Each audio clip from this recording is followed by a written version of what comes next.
যারা আওয়ামী লীগ করছেন আমি বলবো দল করবেন, কিন্তু শেখ হাসিনার নেতৃত্ব নয়।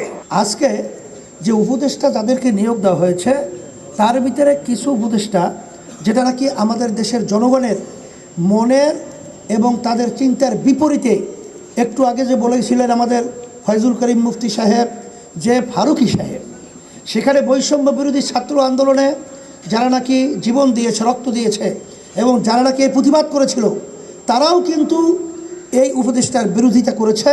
তার বিভিন্ন দিক থেকে সে আমাদের দেশের জন্য উপদেষ্টা হওয়ার যোগ্যতা তার কিন্তু নাই। সারা বাংলাদেশের রাজনৈতিক দল বলতে সবাই মুখ এর ব্যাপারে খুলেছে তার প্রতিবাদে, আমরাও খুলেছি, কিন্তু অন্তর্বর্তীকালী সরকার এ ব্যাপারে কোনো পদক্ষেপ গ্রহণ করেন নাই।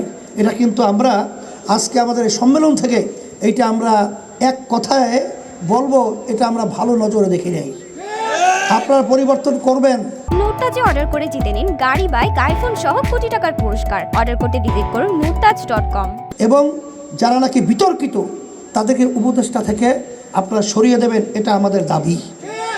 সাথে সাথে আপনারা লক্ষ্য করেছেন আমাদের দেশ সুন্দর চলছিল, আমরা সবাই একত্রিত হয়ে সুন্দর দেশ গঠন করব, মানবতা এবং ন্যায় বিচার প্রতিষ্ঠা এবং এক কথায় দেশ সুন্দর করার যে প্রত্যয় নিয়ে আমরা যে সংগ্রাম আন্দোলন করেছি, কিন্তু দুঃখ সহকারে বলতে হয় যে কিছু রাজনৈতিক দল তাদের আচরণগুলো এত বিতর্কিত ছিল যে তাদের আচরণের মাধ্যমেই আসলে শত্রুরা কিন্তু বিভিন্ন ধরনের ষড়যন্ত্র করার সুযোগ পেয়েছে।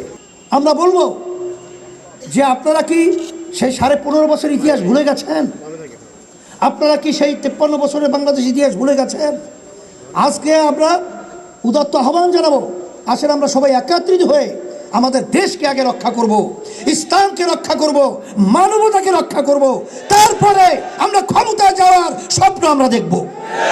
কিন্তু এগুলো সংস্কার না করেই আমরা ক্ষমতায় যাওয়ার জন্য পাগল হয়ে গেছি। এটা অত্যন্ত দুঃখ।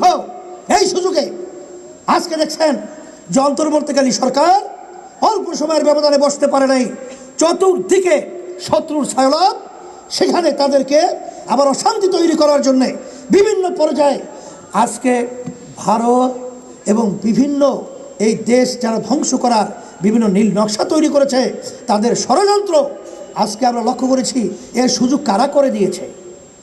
এটা কিন্তু জাতির কাছে প্রশ্ন।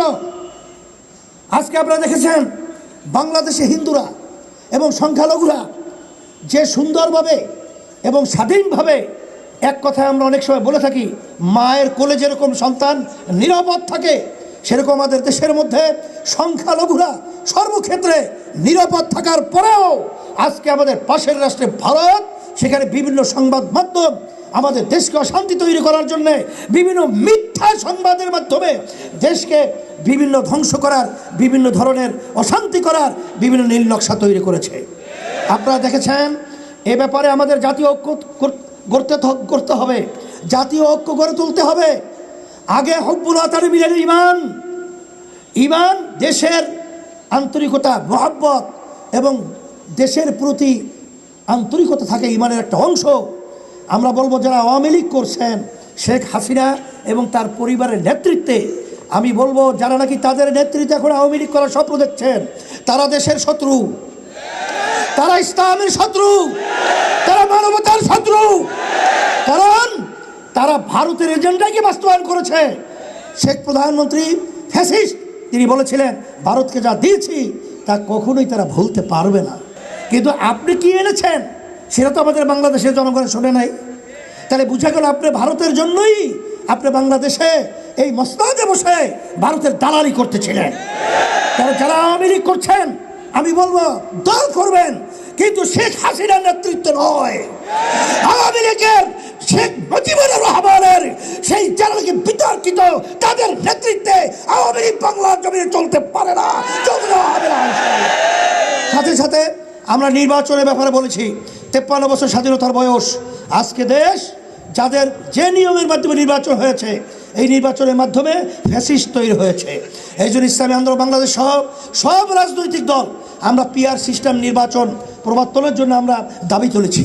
পিআর সিস্টেম আপনারা জানেন প্রায় 91টা দেশ তাম দুনিয়ার ভিতরে এই পদ্ধতি রয়েছে। আজকে পিআর সিস্টেমের মাধ্যমেই এই দেশে জাতীয় একটা সরকার গঠন হবে এবং এর মাধ্যমেই বাংলাদেশে আমরা সবাই একত্রিত হয়ে সুন্দর দেশ গড়ার একটা প্রক্রিয়া তৈরি হবে। আর এক শ্রেণীর তারা এককভাবে ক্ষমতায় যে আবার ফ্যাসিস্ট হবে, আমাদেরকে জুলুম করবে, আমাদের মাথায় নূর রেখে বড়ই খেয়ে টাকা বিদেশে পাঠিয়ে বেগম পাড়া তৈরি করবে, বাংলাদেশের জনগণ দেখতে চায় না, বাস্তবায়ন হতে দেবে না ইনশাআল্লাহ।